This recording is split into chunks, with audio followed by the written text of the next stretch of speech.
I feel like I lost 9 years of my life.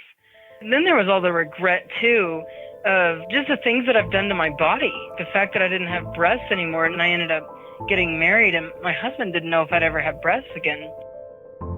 I was able to get breast surgery about 3 months ago and get implants, but it's not the same. Laura Beth Perry Smalts is just one of thousands who became enveloped in the transgender craze. She spent 9 years presenting as a man after undergoing life-changing surgeries, removal of her reproductive system, and taking drugs, all in a quest to make her feel more like a man. But after all the chaos and pain, she came face to face with the lies she had been sold, and she detransitioned. Now she's speaking out and sharing her story. For Laura Beth, the feelings of strong incongruence with her biological sex started early. You know, when I was about 5 years old, I began to notice that my mom and I didn't have a real good relationship. She was very, very close to my older brother, and I was very jealous of that relationship, and I felt rejected by her. And a lot of this was just my perception. She loved me in her own way, but she didn't spend a lot of time with me like my dad did. My dad was very much like, his love language is quality time. I began to feel rejected, and I was jealous of this closer relationship she had with my brother. So I remember thinking as a little kid that Mom wished I had been a boy instead. Laura Beth spent very little time with her sister and found that, in school, she didn't jive well with the girls. As time progressed, she compared herself to them and couldn't relate, and then she experienced a life-altering trauma. But I was so broken myself that I was getting dumped and rejected over and over and over again, and just felt like I had no worth or value as a female. And I remember being very jealous, and then I felt like they held all the power in the relationship because I was just used like trash and thrown away. And so I began to, and of course I didn't realize this at the time, but I looked back on my life and how much I'd wanted to be a boy as a kid, and I thought, this makes sense. The reason this never works is because I was supposed to be the man. If I was the man, then I know how to treat a girl. And so I began to research it on the internet just to see if anybody felt like I did, and I was shocked when thousands of results came up and there were all these people that had, quote, transitioned. And I thought immediately, I just knew this was my answer. Tragically, Laura Beth's disconnection only worsened. She became promiscuous, looking for love in all the wrong places, and the chaos of that relational turmoil had a dangerous impact on her heart and mind, and it led her to a place of profound brokenness. So when you started stepping into that world, even as you didn't know what the word transgender meant or that this was even a possibility, Laura, can you tell us what it was like in the clinical settings, the psychiatrist's office, the doctor visits, when you were able to get out from under your parents' roof and started to explore these medical options for yourself? I didn't even know what to do, but I found a support group in my local town, and within 5 minutes, they're like, "Oh, you are definitely transgender, and here's the path that you need to go on." And, I was worried I would never look like a man, but they said, "Oh, don't worry about it. After a year or so of taking hormones, no one will ever know you were a girl." And to somebody that experienced so much pain in being a woman and feeling so rejected and like I had no worth or value as a woman, that was like my ticket to paradise. That was everything I'd ever wanted to hear. The then 25-year-old woman embarked on an immediate journey to try and live her life as a man, believing fully that this was the answer for which she had so long searched. So I was just so excited. I thought this was the answer to all my problems in my life. And so I said, well, the first thing you need to go do is go to a psychiatrist and get diagnosed with gender identity disorder. And then they will help you get the hormones and stuff to start transition. So I did. There was one in town that was known for helping trans people. And I really had no interest in counseling. I didn't think any of my problems in my past were related to this at all. I just thought I was a man born in a woman's body, and I just needed to fix the body. She ended up meeting a psychiatrist and immediately started testosterone, beginning her path with what she mistakenly believed would be her healing. What followed was an endless quest to find affirmation as a man, but eventually that facade crumbled. Years into presenting this way, Laura Beth said things began to change, particularly when it came from her strained relationship with her mother. And what was interesting about mine and my mom's story is that the Lord first changed her. And I saw this change in my mother, and I saw peace in her and faith for the first time in my entire life. And I wanted what she had. And then something totally unexpected happened. Laura Beth said she, too, found Jesus. Still living as a transgender-identified woman, she had no intentions of detransitioning. But God had other plans. whole life became about Jesus. He began to really change me. But I was going to be a man of God. But the Lord began to draw me out of it, just slowly to show me the truth of what He wanted for me. I didn't want to detransition myself because there was so much pain when I thought about being a woman. It was just more than I could bear. And I knew it was wrong. I knew it wasn't who I truly was, but there was no way I could go back to being a woman. Laura Beth found herself grappling with the reality of who she was made to be. Believing the changes she made to her body were permanent, she didn't think she could go back. But with trust and determination, she did. Today, she is sharing her story in an effort to help others struggling in the same way that she did. As she reflects on all that unfolded, she is stunned at how medical professionals never stopped her along the way.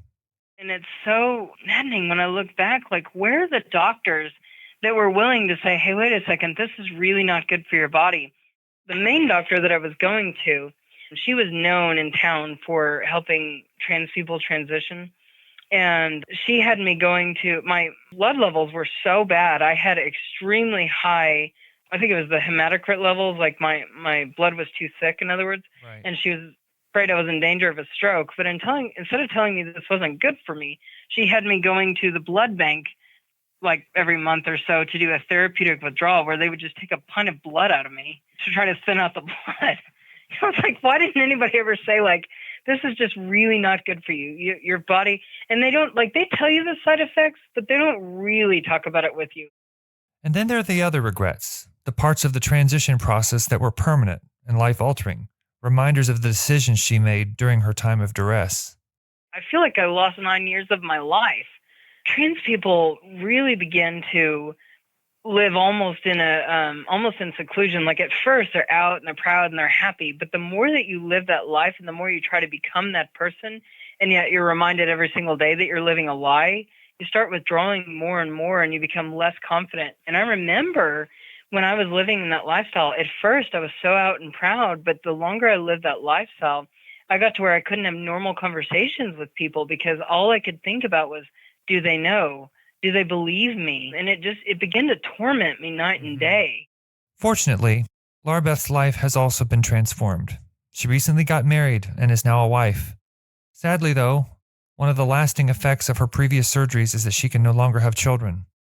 Now that I've gotten married, that has been a huge regret, and I have shed so many tears over not being able to have a baby with my husband. Despite the tragic elements of her story, a powerful detransition narrative, marriage, and redemptive experience is incredible. But her question about why no doctor stood up throughout the process to tell her the truth is haunting. In reality, this curiosity extends well beyond medical professionals. We must also ask why so many parents, community members, and educators are also silent. Why have we allowed fear to overtake the saving of hearts, minds, and lives? Fortunately, not everyone has been so frozen with trepidation. I sat down with Jeremy Wright, a teacher in the Loudoun County Public School System in Loudoun County, Virginia, who has boldly spoken for truth. Well, about 2 years ago, I had my first transgender student in class. What was disturbing to me was how much it was encouraged and how quickly so many people were able to participate in the lie, and how the kind of indoctrination around that situation came into play. Jeremy said he then started to find it troubling how cultural sways and whims seemed to push more children in this direction. It became a cultural shift. And there are a lot of students that I think once they're focused on finding something that fulfills them, right? And God is not in that equation for them, this becomes an answer. And it can be misleading, and it can permanently destroy their body because they start going through puberty blockers and these treatments that end up rendering them infertile. And so it's not a road that I think is good for us to go down, and it's not something we should be encouraging in the school systems. Similar to Laura Beth's own harrowing concern about why no one stepped in and tried to stop her, Jeremy described a social contagion situation in our schools today, one that tragically leads the affirmation-only approach being the only method of response. The best way I could describe it is a forced social contagion into the school, and it's meant to undermine like the structure on which the schools are based. I see a lot of the students that have they're already kind of vulnerable to it. They've got high anxiety, they're depressed, they might be self-harming students, they might be confused about themselves. And at that point in their lives, the worst thing that you can do is steer them towards something that could cause permanent damage. And to me, that is exactly what this does. Especially, I'm seeing a lot of teen girls that seem to kind of gravitate towards this, and they're either wanting to participate in it or they want to support it. And it's become a cultural issue where there's fake kind of virtue signaling to make yourself feel like you're a good person. And because that's being encouraged, then the real aspect of it doesn't even come into play, because nobody really wants to talk about that. Whereas, you can render yourself infertile for the rest of your life. And because of the way that the counseling departments are structured now, they have to use affirmative care. So that means that it is a planned response from the counselors and the social workers. When a student states that they feel like they might be an alternative gender, even if they might be, they have to affirm that. They have to support it. They have to help them in any way to transition, and they have to keep it from their parents if the student does not want their parents to know. While many are shocked by the state of our schools, Jeremy says he does not believe that the situation devolved to this precarious moment overnight, as these issues have been slowly seeping into our education system over the years. I definitely saw it creeping in years and years and years ago. I guess we could call it secular liberalism. Again, it's presented as looking through life in a specific lens, a secular lens, and slowly creeped in over time to where everything became focused on the secular. They're trying to destroy the nuclear family. They're trying to take away youthful innocence from our children. And it's very destructive, and it's very divisive, and it's causing chaos. Chaos indeed. This issue has become so pervasive, as we've heard already in this podcast series, that Democrats and secularists have become concerned. Indeed, this isn't just a right-wing Christian issue, and many have spoken out fervently in an effort to stem the tide. Emily Curtis, who served in Bill Clinton's presidential administration, is among those taking a stand. Describing herself as a lifelong liberal, Emily shared her own journey of growing up as a tomboy in the 1970s. In me, especially as I looked more into the child social transition, because I, from age 4 to 12, I lived in a neighborhood where there were no girls my age. There were only boys. I don't know if I would have been gender nonconforming if I'd had girls to play with. I don't know if I was just naturally that way or if I became that way because those became my friends. But I essentially was socialized into boy culture and not into girl culture. There are still things that women seem to just get about each other that I don't. I didn't have those growing experiences as a little girl.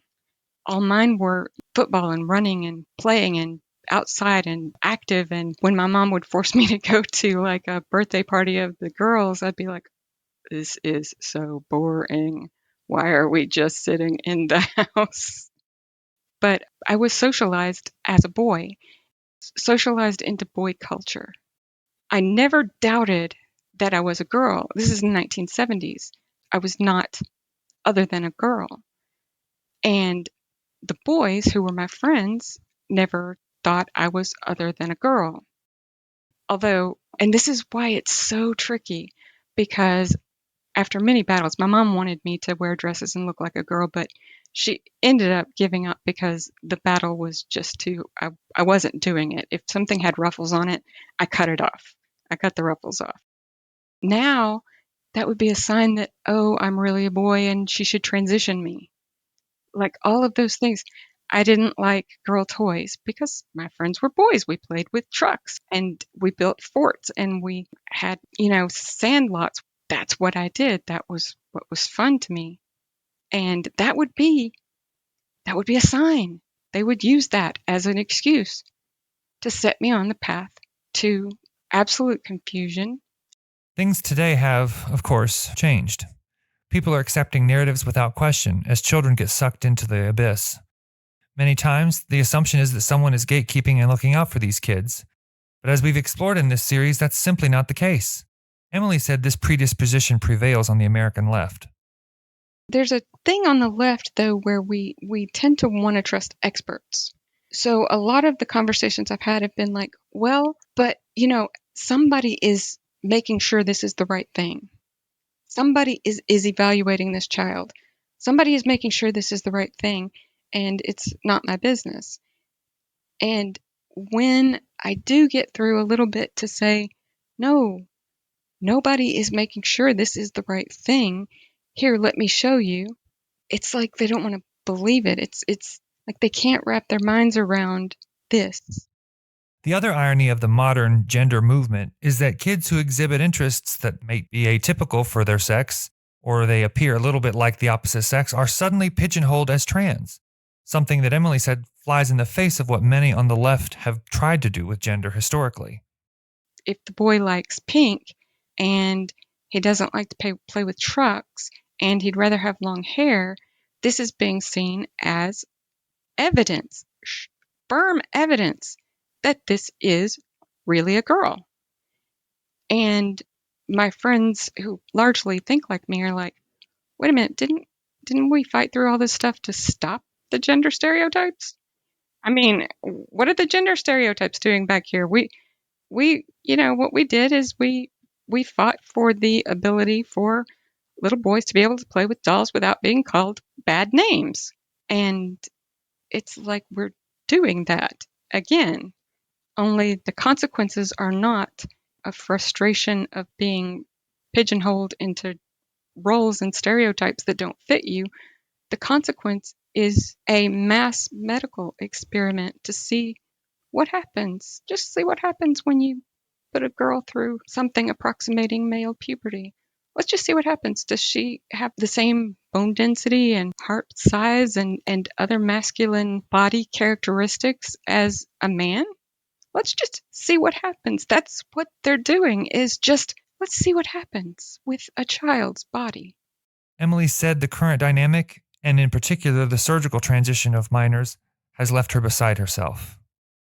Fury, absolute rage, absolute fury. I don't have enough words to express rage, outrage, fury that someone would tell a child to have her body cut, surgically mutilated. I know the mutilation word is harsh, and I don't want anyone to feel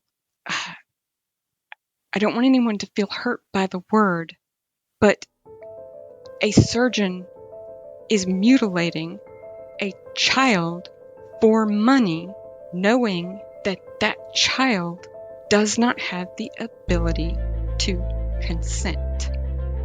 And that's the centerpiece of the chaos we now find ourselves in. Innocent children being preyed upon and profoundly confused. Throughout this series, we've explored the roots of the transgender craze, hearing from doctors, lawyers, parents, and experts concerned about our cultural obsession. And we've explored how we've arrived at this juncture. The only question is, what remains? What will we do about it? What will you do about it? And how many more have to be irreversibly harmed before we all say, that's enough?